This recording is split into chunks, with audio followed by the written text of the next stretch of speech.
Fala galera, professor Bruno Lima aqui do canal Matemática com Lima, trazendo para vocês a resolução da 14ª questão da UBMEP Mirim 2024. Mas antes, claro, não se esqueça de se inscrever no canal, deixe seu like e compartilhe o vídeo. Vem comigo então fazer a resolução dessa 14ª questão. Olha só o que diz essa questão, meu povo. Janaína tem dois vasos diferentes, 4 rosas iguais e 3 margaridas iguais.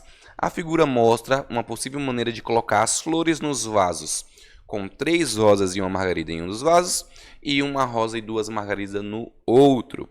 De quantas maneiras diferentes ela pode fazer isso de modo que haja pelo menos uma flor de cada tipo em cada vaso? Galera, aqui, como a gente está falando de um nível, de resolução com poucos elementos, a gente pode fazer todas as possibilidades, que fica bem tranquilo de se fazer, beleza? Se a gente estivesse falando de muitos elementos, a gente realmente utilizaria cálculo para poder fazer essas possibilidades, ok? Mas, para o maior entendimento de vocês, eu vou fazer exatamente todas as possibilidades aqui. Então, estamos falando de 2 vasos, né? Então, como a gente poderia organizar uma primeira vez? Olha só, temos a possibilidade de deixar em um vaso 1, 2 ou 3 rosas. Por que no máximo 3? Porque tem que ter flores de tipos diferentes nos 2 vasos. E como a gente tem somente 4 rosas, pelo menos uma obrigatoriamente tem que ficar no segundo vaso, beleza?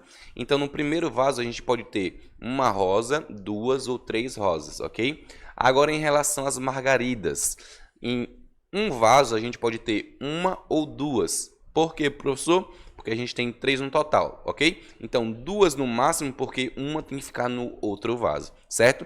E uma coisa interessante nesse tipo de problema é que, quando você compõe um vaso, automaticamente você está compondo o outro vaso. Por quê? Porque obrigatoriamente as rosas que você não colocou aqui vão para o outro vaso, beleza? Então significa que a gente só precisa realmente estar pensando em um dos vasos, porque o outro é basicamente automático, certo?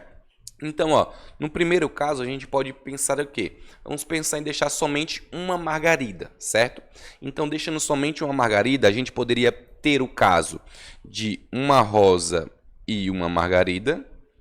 Podemos ter o caso de 2 rosas, vou colocar 2 R's, beleza? Então, 2 rosas e uma margarida.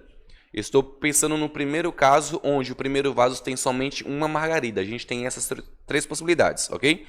E a terceira possibilidade é ter 3 rosas e a margarida, ok? Então, somente com uma margarida no primeiro vaso, nós temos essas 3 possibilidades. Porém, se tiver 2 margaridas, a gente ainda vai ter as mesmas 3 possibilidades, só que agora com 2 margaridas, então são mais 3 possibilidades diferentes, certo? Então a gente já tem 3 possibilidades, e agora as outras 3 seriam uma rosa com 2 margaridas, então M, M, nossa, deixa eu ajeitar esse M, pronto. 2 rosas com 2 margaridas, então M, M. Ou, 3 rosas com, obviamente, 2 margaridas, beleza? Então, observe que essa aqui são todas as possibilidades possíveis, certo? Com uma margarida ou com 2 margaridas. Então, no total, a gente tem quantas possibilidades? Vem aqui comigo e conta. Olha, 1, 2, 3, 4, 5, 6. Então, nosso gabarito aí, nada mais é que letra B, beleza? Gostou? Me segue para mais, deixa o like, compartilha, tamo junto, é nóis. E eu te vejo no próximo vídeo. Valeu, hein?